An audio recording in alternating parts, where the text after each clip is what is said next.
Hello friends, welcome back to my channel. কেমন আছেন সবাই? আশা করি ভালো আছেন। আজ আবারও হাজির হয়েছি নতুন একটা ভিডিও নিয়ে। আমার আজকের ভিডিওর বিষয় শীতকালীন রোগ প্রতিরোধী করণীয়। শীতকালীন রোগকে যদি আপনি প্রতিরোধ করতে চান, প্রথমে আপনাকে যেটা করতে হবে সেটা হচ্ছে ঠান্ডা থেকে সুরক্ষিত রাখতে হবে নিজেকে এবং নিজের পরিবারকে।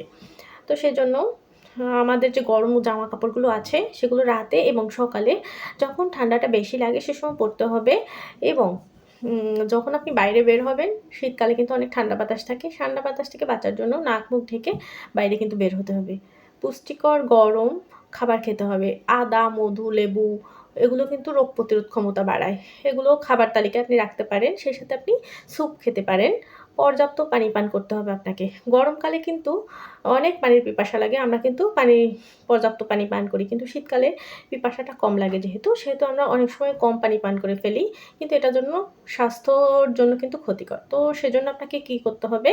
কুসুম গরম পানি আপনাকে পান করতে হবে। শীতকালে অতিরিক্ত ঠান্ডা পানি বা ফ্রিজের পানি কিন্তু এড়িয়ে চলতে হবে। পরিষ্কার পরিচ্ছন্নতা অবশ্যই মেইনটেইন করতে হবে। সেজন্য ঠান্ডা যদি কাশি হয় বা জ্বর হয়, সর্দি হয় সেজন্য আপনাকে রুমাল ব্যবহার করতে হবে। অথবা আপনি যখন আ গোসল করবেন, বেশি গরম পানি দিয়ে কিন্তু গোসল করবেন না। মোটামুটি কম গরম পানি যেটা সেটা দিয়ে গোসল করবেন। আর এই ঠান্ডা কাশি যাদের হয়েছে তাদের কাছ থেকে একটু দূরত্ব বজায় রাখবেন। হাঁচি কাশির সময় অবশ্যই টিস্যু ব্যবহার করবেন। পর্যাপ্ত ঘুম এবং বিশ্রাম নিবেন। পর্যাপ্ত ঘুম বলতে দিনে অন্তত ৮ ঘন্টা আ ঘুমাতে হবে, বিশ্রাম নিতে হবে। মানসিক চাপ যেটা আছে সেটা কমিয়ে ফেলতে হবে। নিয়মিত এবং হালকা ব্যায়াম করতে হবে। এজন্য প্রতিদিন সকালে আপনি হাঁটতে পারেন। উম এবং ভিটামিন ডি যেহেতু রোদ থেকে আসে সেজন্য আপনি ০.৫ ঘন্টা করে রোদে দাঁড়াতে পারেন। ত্বকের যত্ন নিতে পারেন।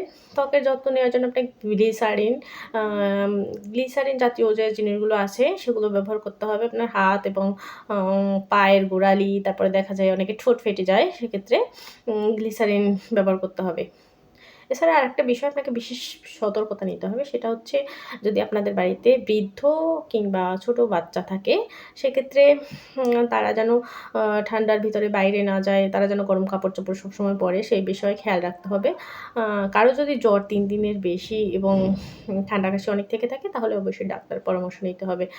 আ আজ এ পর্যন্তই। আশা করি আপনারা ভিডিওটি দিয়ে উপকৃত হবেন এবং নিজে এবং পরিবারকে আপনি এইসব কিছু জানাতে পারবেন।